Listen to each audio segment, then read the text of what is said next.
Chers amis, bonjour, très heureux de vous retrouver dans cette nouvelle prévision et analyse des différents centres d'action, des différentes synoptiques pour tenter de prévoir la météo, le temps de la France, de notre pays. Alors, qu'est-ce qu'il va se passer? On abordera donc cette semaine, évidemment, la prévision de cette semaine, mais exceptionnellement la semaine prochaine. Comme vous l'aurez deviné en voyant le titre, on va aborder l'ouragan Kirk et parler de ses potentielles conséquences qui pourraient être très importantes car il va influencer la France si ce n'est le frapper. Voilà, donc ça, on en reparlera en seconde partie de point qui sera la partie donc la plus longue, évidemment, vu que le principal de la vidéo, c'est pour parler de cet ouragan. Là, on va déjà vaguement donc parler de cette semaine. Donc, comme vous le savez, sur la France actuellement, on a donc sur les Pays-Bas, voilà, en mer du Nord et sur les Pays-Bas, ce soir, là, actuellement, donc cette dépression, cette ex-dépression tropicale qui évidemment nous véhicule là actuellement de l'humidité, donc sur quelques averses actuellement sur le nord-est, mais notamment la perturbation pluvieuse sur les régions centre qui apporte des cumuls conséquents, qui a apporté des cumuls conséquents ce matin et en début d'après-midi et qui va continuer d'en apporter jusqu'à ce soir avant de s'estomper, de se décaler vers la moitié sud en donnant des cumuls beaucoup plus modestes, 5 à 10 mm, donc c'est pas grand-chose et donc on n'aura aucune inondation ou ruissellement à craindre. Je rappelle que les départements, les régions, l'axe en fait qui est le plus à craindre, voilà, qui doit le plus craindre des ruissellements ou inondations et qui ont peut-être déjà commencé d'ailleurs, vu que ça a commencé ce matin, c'est entre donc la Vendée et la Franche-Comté, notamment sur le Jura aussi et le nord des Alpes avec des cumuls beaucoup plus conséquents, entre 50 et 70 mm. On sait ensuite que d'ici ce jeudi, cette donc dépression sur la mer du Nord va donc progressivement se décaler vers le sud, voilà, vers la Méditerranée. Voilà, en donnant donc évidemment à l'arrière un flux de nord-nord-est sur la France, voilà,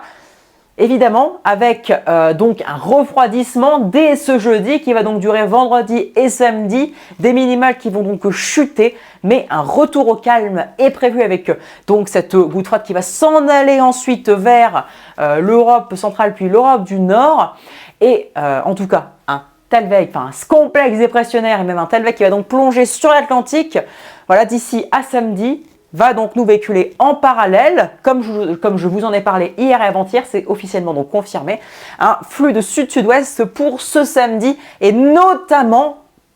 pour ce dimanche avec l'affirmation de ce flux de sud sur la France. Voilà, donc malgré tout la situation est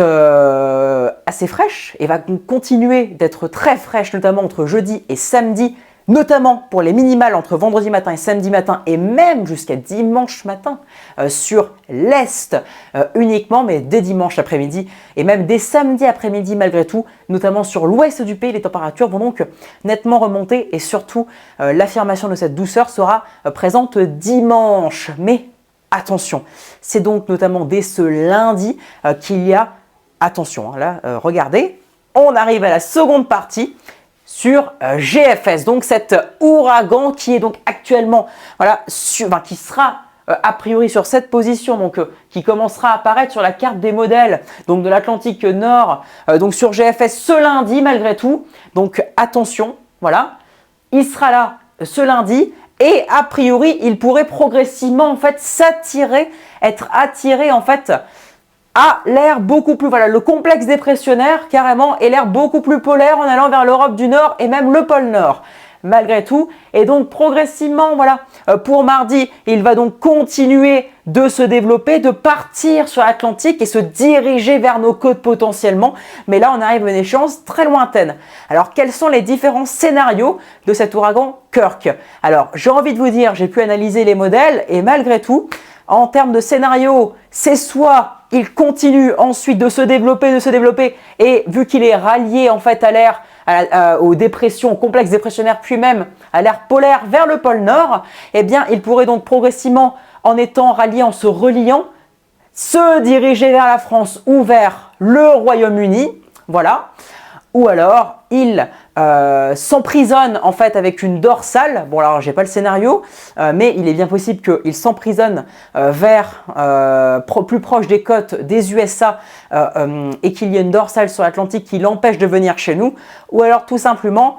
il meurt sur l'Atlantique, ou alors il remonte trop pôle Nord pour nous influencer. Et donc, malgré tout, pour nous influencer, pour nous frapper malgré tout. Mais après, il nous influencera forcément. C'est-à-dire que s'il remonte trop au nord d'un coup, il nous véhiculera un flux de sud, voire plutôt sud-ouest anticyclonique. Et s'il meurt, là en revanche, oui. Uniquement s'il meurt avant d'arriver sur nos côtes. En général, lorsqu'il meurt et qu'il arrive vers chez nous, il apporte, donc voilà, c'est une simple dépression qui apporterait un peu d'humidité et pas de vent du tout. Mais là, malgré tout, les chances sont très lointaines. Mais s'il y a deux scénarios qui devaient donc être privilégiés, c'est soit le premier scénario, c'est qu'il nous approche dans tous les cas, voilà, qu'il nous approche vers notre pays dans tous les cas, et que donc dans ce premier scénario, soit qu'il touche la France ou le Royaume-Uni, ou alors soit qu'il s'approche dangereusement, mais qu'il fait remonter une dorsale à l'avant, donc sur la France. Mais donc voilà, dans tous les cas, j'ai envie de dire, enfin pas dans tous les cas, mais sur les deux principaux scénarios, donc j'ai envie de dire ces deux principaux scénarios ont pas mal de chances de se produire parce qu'ils sont nettement majoritaires sur les modèles, mais soit donc il s'approche de nous, après s'il est atténué ou pas on ne sait pas encore, voilà, on ne sait pas comment il va évoluer quand il sera sur l'Atlantique, si ça se trouve il va venir vers nous mais il sera quasiment mort, on ne sait pas en fait ce qui va se passer, mais soit donc il s'approche de nous et il nous atteint, entre nous et le Royaume-Uni, d'après la majorité des scénarios qui le voient arriver sur nous, mais en étant soit en coup de vent, soit en rien du tout, soit en tempête, ou soit en violente tempête, si ce n'est même des valeurs d'ouragan potentiellement, attention, ce n'est pas à exclure, des valeurs d'ouragan, donc carrément un ouragan, cet ouragan Kirk qui arrive sur nous, avec toujours des valeurs d'ouragan, c'est pas impossible, il faut le dire, d'accord? L'échéance est de 10 jours et on a déjà quasiment la moitié des runs de contrôle, enfin non pas des runs d'ensemblistes, pardon, excusez-moi, y compris d'ailleurs le run de contrôle, oui c'est vrai, des ensemblistes CEP et GFS, la moitié, voire même plus de la moitié sur les GEFS, qui le voient arriver sur nous, et parfois, et même souvent, en très forte tempête, ou même carrément des valeurs d'ouragan. Donc attention, ce n'est pas, voilà, il faut prendre en compte ce risque. À 10 jours d'échéance, avoir un tel accord, il faut le dire, c'est assez sensationnel ce matin. C'est pour ça que j'ai fait un post communauté, je suis assez inquiet de son évolution possible, mais sachez que voilà, les deux scénarios, c'est soit il arrive chez nous ou sur le Royaume-Uni, avec donc en étant soit beaucoup plus desserré, quasiment mort, donc en véhiculant 50 km/h ou 60 km/h avec de la flotte, ou soit il arrive avec en étant une très forte tempête, voire même des valeurs d'ouragan, ou alors même une tempête toute simple, ou soit alors il remonte trop rapidement et il nous véhicule, comme je vous dis, une dorsale sur la France avec un flux de sud-ouest assez humide, vu qu'il sera quand même pas loin, mais 0 km/h de vent, c'est-à-dire il ne le concernera pas du tout en termes de vent, il le concernera juste en véhiculant un peu plus d'humidité. Mais voilà, ça c'est la prévision de la semaine prochaine, enfin la tendance, c'est même pas une prévision, pour évoquer cette trajectoire de l'ouragan Kirk, trajectoire potentielle et ses effets potentiels sur la France. Donc je ne dis pas qu'un ouragan va frapper la France, mais je dis qu'un tel nombre de runs d'ensemblistes, le voyant arriver jusqu'à chez nous, à cette échéance de 10 jours, parce que malgré tout, s'il venait arriver chez nous, on connaît les dates. Ce serait donc entre le 10 et le 12 octobre, donc à 10 jours d'échéance, à voir malgré tout un tel accord, parce qu'on est quasiment à 50% de runs qui le voient chez nous. Même si c'est un coup de vent ou un ouragan, peu importe, il le voit arriver chez nous. Un tel accord, c'est assez inquiétant. Et après, si on devait extrapoler et juste donc extraire les runs, uniquement les runs voyant un ouragan ou une très forte tempête sur la France, on est à peu près à un quart de chance. C'est-à-dire à peu près sur 30 runs par exemple, on serait à peu près à 7, voilà, à peu près 7. Un quart ou même un cinquième, c'est-à-dire entre 6 et 7 runs, donc 20 à 25% de chance. Mais à une telle échéance, avoir donc 20 à 25% des runs voyant un ouragan ou une très forte tempête chez nous, malgré tout, ce n'est pas anodin. Donc on va surveiller très attentivement sa trajectoire. Vous avez été nombreux à me demander de parler de cet ouragan, voilà, me demander si il pourrait éventuellement arriver jusqu'à nos côtes, si un ouragan ou une très forte tempête pouvait nous toucher. Je vous disais que pour l'instant c'était trop lointain et que je comptais pas forcément en parler dans le prochain point, mais en l'occurrence là, l'accord est tellement puissant, j'ai analysé tous les modèles, tous les runs, j'ai fait quand même des pourcentages, des probabilités, et à une telle échéance c'est assez dingue. Donc c'est pour ça que j'étais très inquiet ce matin.